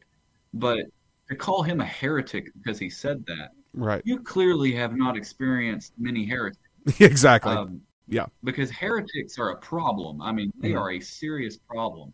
You have another guy like T.D. Jakes, who's a oneness Pentecostal, Mm-hmm. where they reject the Trinity. Mm-hmm. That's a heretic. But when you've used the word heretic to describe everybody from T.D. Jakes down to the Presbyterians across the street who baptize a baby, words lost its meaning. Yeah. You can't actually convince anybody to avoid heretics when you've called everybody a heretic. And So like, let you me gotta be more let careful me about that. let me jump in here and kind of be the voice of grace. This will get me in trouble, and I don't care. I don't know that I would go to the extent to say that if you don't believe in a, I wouldn't go to the extent to say that every oneness Pentecostal that doesn't believe in the Trinity is a heretic.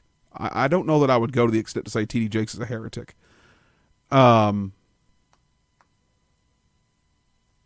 I think like you said, I think the word heretic is used way too much, and I have really dialed down my usage of that word.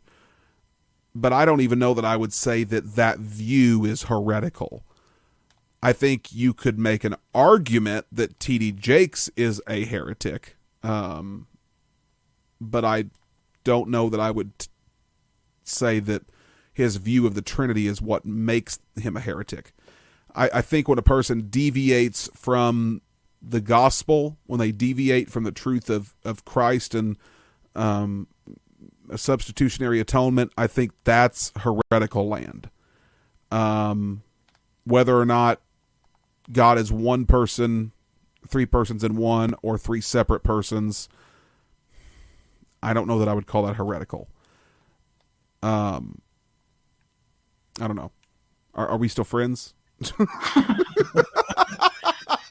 Well, I mean, I'm not. I'll stand 10 toes down and say if you mess around with the Trinity, I'm going to call you a heretic. Mm-hmm. But that's one of the. I define heresy as variating from the historic creeds and confessions. Okay. Yeah, so, I would agree with that. Okay, I would agree with that. Yeah. So when you get into the Athanasian Creed, where they define the person of Christ, or the Nicene Creed, where they're defining the Trinity, if you're having a hard time agreeing with these creeds, it's not a good sign. Right. Put it that way. And now I get into hot water myself because I don't believe that Jesus went to hell. Mm-hmm. And you read the Apostles' Creed, and it clearly says he descended into hell. Mm-hmm. So I've got an issue here. I've got to come up with what are we talking about? What do we mean by that? And it matters, but I would even say that issue is not a primary issue. No. I used the expression before when I was teaching my church about this, that it's like a spider web. There are some doctrines that are on the outside of the spider web, toward the edges, and you can tinker with them and mess around, and it doesn't shake the whole web. Mm-hmm. But there are some doctrines that are right in the middle of the web, and if you touch them, the whole web's going to move. And so you've got a doctrine like the Trinity, or like you said, substitutionary atonement. You mess around with those, the whole doctrine of Christianity, your whole belief system is going to be different. Right. And so that's where I say, the heresies are found in the middle of the web. You go messing around with some of these, you're not just variating a little, you're changing the whole system. And again, the statement you just made, if it that could affect everything. If heresy is based off of one thing affecting everything else, then it's kind of easy to then say, well, that explains why some Arminians would call a Calvinist a heretic and why some Calvinists would call the Arminian a heretic. Because that kind of affects everything. It's also kind of the reason that I'm in the middle, and I call myself the traditionalist, and I don't take a Arminian or a traditionalist side, because I think you both are off. I'm moderate in every aspect of my life. Apparently, theologically, politically, I just sit in the middle. But I will say, I'm middle Reformed leaning. I'm not middle Arminian leaning.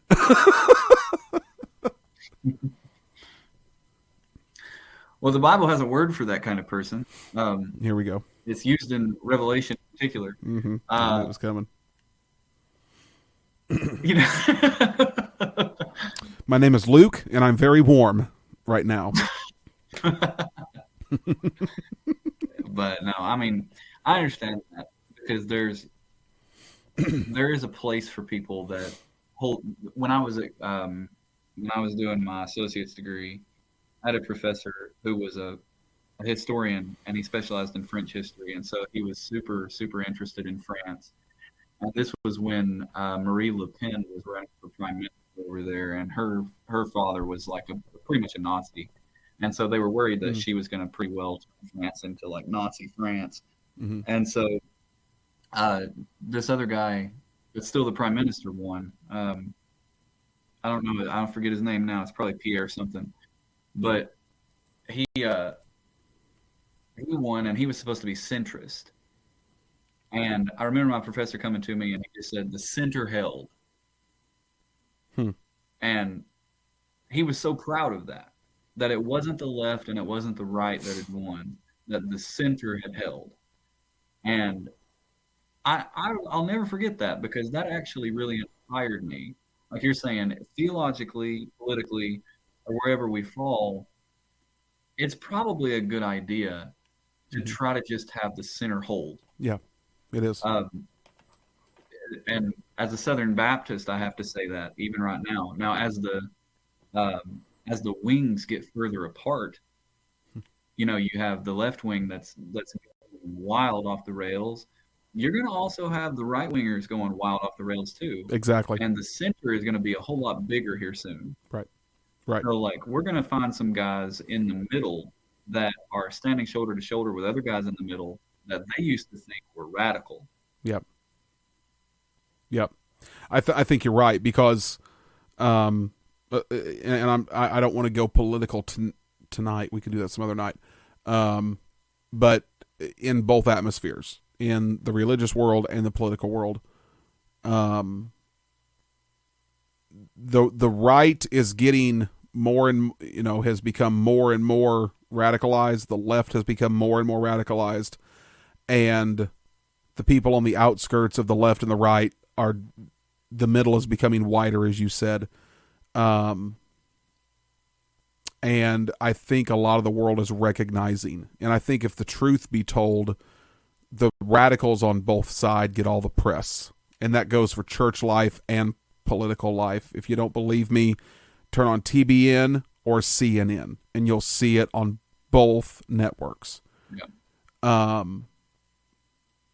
And I've always said that there's that one extreme, and then there's that far other extreme, and truth tends to lie in the middle somewhere, which is where I've always kind of been, because I'm just not arrogant enough to jump to one extreme and say, I've got it all right. I've got it all figured out, and everybody else is crazy, and I've got it figured out. When the majority of people are in the middle, looking at both of the very small extremes that think they know everything. I've heard it said this way: if you're in a room and there's a jerk in every room, and if you're in a room and you're looking around for the jerk, you're probably the jerk. I think that there's always that person who's always looking around for the person that's wrong. That's, well, if you can't find the person that's always wrong, it's probably you. If you can't find the guy that's got it figured out, it's probably you. So I think it would do us well to have some. If everybody else is always wrong, that's not. That doesn't mean I'm always right. No. Right. I know these guys theologically. They say, I've gone to 14 different churches and I just can't find one that believes right. I'm thinking, you think everyone else is the problem? Right. Like, everybody else is wrong. Yeah. Couldn't possibly be me. Yeah. It's like a guy that I know who he's, I think been married 5 or 6 times, and the joke was, did one guy get 5 bad women, or did 5 women get one bad guy? So, you decide. But what are the odds, right? Right. At some point, you got to put the common denominators together. Exactly. And say, wait, there's one factor here that keeps pointing up. Exactly. Yeah. Well, Michael, I think we have covered this one. It is almost 11:30. I think we've covered this topic. We could go on for another couple hours, but I should probably go to bed. Well, I appreciate you having me on, brother. It's always a joy talking with you. You too, and, man. Not a lot of guys I could just sit and talk with for 2.5 hours. Really a great honor for me to talk with you, brother. I really enjoy it always. And, hope that you and your family do well. Good luck. Praying for you with the new baby coming. Yeah, thank you. So I appreciate anyone's prayers, and I also have PayPal. If you like to put your faith into action, I have PayPal and Venmo. All right, I got to get out of here, man. Thanks again for hanging out with me. This is on YouTube and Facebook now, so you guys can watch this. Probably do a more edited version that sounds a little bit better, and put on Apple and Spotify later. But for now, you guys that watch this kind of got in on the raw version of this, whether that was good or bad for you. Thanks again to Jordan Pride for the background music. Check him out on Apple, on Spotify, Jordan Pride. All right, it's Corey on Simply Said. Michael Shultz down in the cold, cold hills of Kentucky, and we're out of here. Love you guys. Be blessed. Bye-bye.